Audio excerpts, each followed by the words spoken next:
네, 오늘 8월 24일입니다. 수요일입니다. 새벽 예배 나오신 우리 성도님들을 환영합니다. 말씀 나누기 전에 공동기도 제목으로 기도하는 시간 갖도록 하겠습니다. 기도하시겠습니다. 홍석과 집사의 암을 치료해 주십시오. 배옥준 집사의 뇌졸중을 치료해 주십시오. 언어가 회복되고 오른쪽 팔다리에 힘이 생겨나도록 해 주십시오. 가간나 집사를 치료해 주십시오.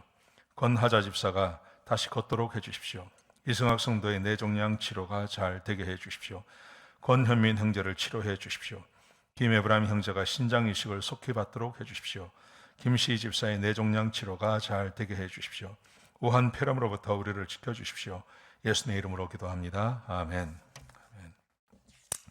오늘 본문의 말씀은 창세기 13장 1절에서 18절까지 말씀입니다. 아브라함이 두 번째 시험을 이기는 그런 이야기가 본문 가운데 기록되어져 있습니다. 하나님께서 아브라함에게 말씀하셨습니다. 내가 너에게 지시할 땅으로 가라고 말씀하셨습니다. 그런데 12장 하반절에 보시면 그 첫 번째 그 하나님의 말씀을 어겨버립니다. 자기가 사는 땅에 기근이 찾아왔을 때 아브라함은 하나님의 말씀을 기억하지 못하고 애굽으로 내려가죠. 그랬다가 거기서 부인을 빼앗기고 아주 수모를 당하고, 그래서 하나님께서 개입해 주셔서 사라를 다시 찾아내고 고향으로 돌아오게 되는 것입니다. 여러분, 그런데 이제 한번 그렇게 시험을 당하고 졌지 않습니까? 근데 하나님께서 한 번 더 이 아브라함에게 하나님의 말씀을 기억하는지를 시험하시는 이야기가 오늘 본문 가운데 기록되어져 있습니다. 첫 번째와 반대입니다. 첫 번째는 기근이 찾아와서 떠나야 하는데, 이 두 번째는 반대로 너무 부유해져서 이 가나안 땅에 살 수 없게 되는 상황이 오늘 본문 가운데 기록되어져 있습니다. 자, 1절부터 말씀해 보시면 아브라함이 애굽에서 올라왔는데 가축과 은금이 풍부했습니다. 자, 그런데 5절에 보시면 롯도, 자기 조카가 있었죠. 롯도 양과 소와 장막이 있었고, 그 다음에 6절 7절 말씀해 보시면 그 땅이, 그 두 가정이 동거하며 살기에 넉넉하지 못했다 그래 되어 있습니다. 너무 소유가 많아서 함께 동거할 수 없게 되어서 누군가는 그 땅을 떠나야 되었고, 그래서 넉넉하지 못한 땅 때문에 아브라함의 목자와 롯의 목자가 서로 다투는 일이 벌어졌습니다. 그래서 아브라함이 롯에게 이렇게 말을 합니다. 우리는 한 친족이고 우리는 형제인데 우리가 서로 다투지 말자. 그러면서 네가 땅을 선택해라. 네가 좌하면 나는 우하겠고 네가 우하면 내가 좌하겠다. 이렇게 말을 합니다. 여러분, 이 말의 의미가 뭐냐 하면 아브라함은 자기는 이 땅을 떠날 마음이 없다는 겁니다. 그리고 아브라함은 알고 있었습니다. 이게 시험이라는 것을 알고 있었습니다. 그래서 첫 번째 그 기근이 들었을 때는 아무 생각 없이 가나안을 떠났지만 이제는 가나안을 떠나지 않겠다고 하는 그 확실한 신념이 있는 것입니다. 그래서 자기 조카에게 네가 좌하면 내가 우하고 네가 우하면 내가 좌하겠다고 그러죠. 여러분, 지금 이 땅, 지금 아브라함이 살고 있는 그 땅은 두 가정이 살 수 없는 땅입니다. 그렇기 때문에 롯이 그 땅에 머물러 있고 아브라함에게 떠나라고 할 일은 전혀 없는 거죠. 이 롯이 아마도 떠나게 될 것입니다. 그래서 이 아브라함은 하나님께서 지정해 주신 그 가나안을 떠날 마음이 전혀 없이 그냥 그곳에 남아 있겠다고 고백하고 있는 것입니다. 여러분, 아브라함이 하나님께서 말씀하신 것을 잊지 않았음을 오늘 본문이 우리에게 보여주고 있는 겁니다. 굉장히 귀한 것입니다. 아브라함이 한 번은 실수했지만 두 번은 실수하지 않음을 우리에게 보여주고 있습니다. 사랑하시는 성도 여러분, 사람이 살아가는 방식에 대해서 제가 성경이 우리에게 가르쳐주고 있는 것, 또 제가 아주 강조하는 것이 하나님의 말씀에 순종해야 된다는 겁니다. 하나님이 아브라함에게 다른 거 요구한 거 아닙니다. 딱 한 가지 요구하셨습니다. 내가 너에게 지시할 땅을 가서 살라는 겁니다. 아브라함은 이것 한 가지만 지키면 됩니다. 가나안만 떠나지 않으면, 그러면 하나님께서 약속하신 모든 복을 다 누리며 살 수 있게 되는 것입니다. 자, 그런데 지금 너무 부자가 되어서 이 땅에 살 수 없게 되었을 때 아브라함은 가나안을 선택하고 다른 곳에 가지 않을 것을 천명하고 있는 것입니다.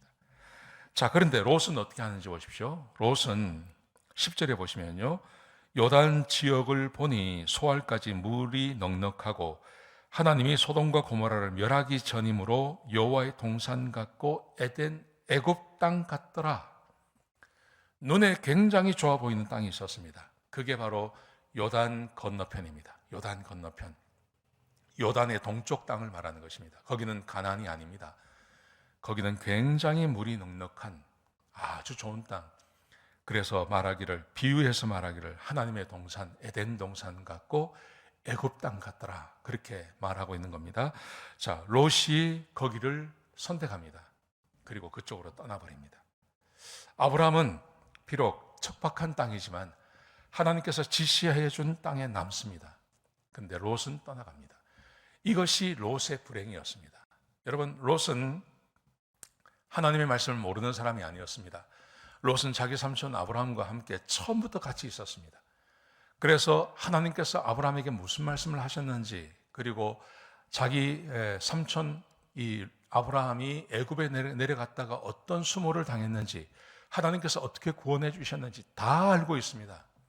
그런데 아브라함처럼 자기 삼촌 아브라함을 따라서 비록 힘들고 어렵지만 이 땅에 살아남을 것을 이곳에서 그냥 살 것을 선택해야 되는데, 그렇지 않고 눈에 좋아 보이는 요단의 동편을 선택해서 가버리는 겁니다.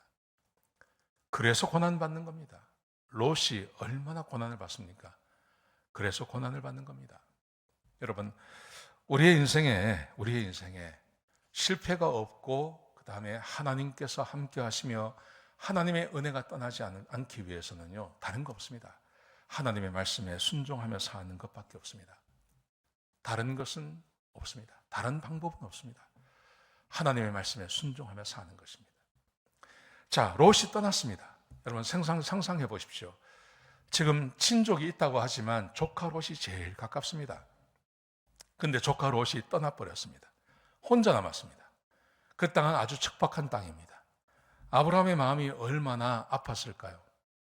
얼마나 외로웠을까요? 자, 근데 그때 14절부터 17절까지 말씀해 보시면 하나님께서 찾아오십니다. 하나님이 아브라함을 찾아오셔서 아브라함에게 축복을 하십니다. 이렇게 축복하십니다.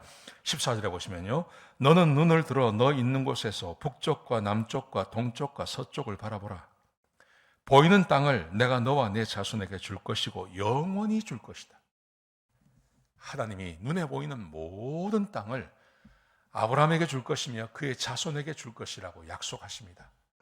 거기다가 16절에 보시면 내 자손의 땅의 티끌처럼 많아질 것이고 사람이 세지 못할 정도로 많아질 것이고, 17절에 보시면 일어나서 그 땅을 종과 행으로 한번 다녀보라고 말씀하십니다.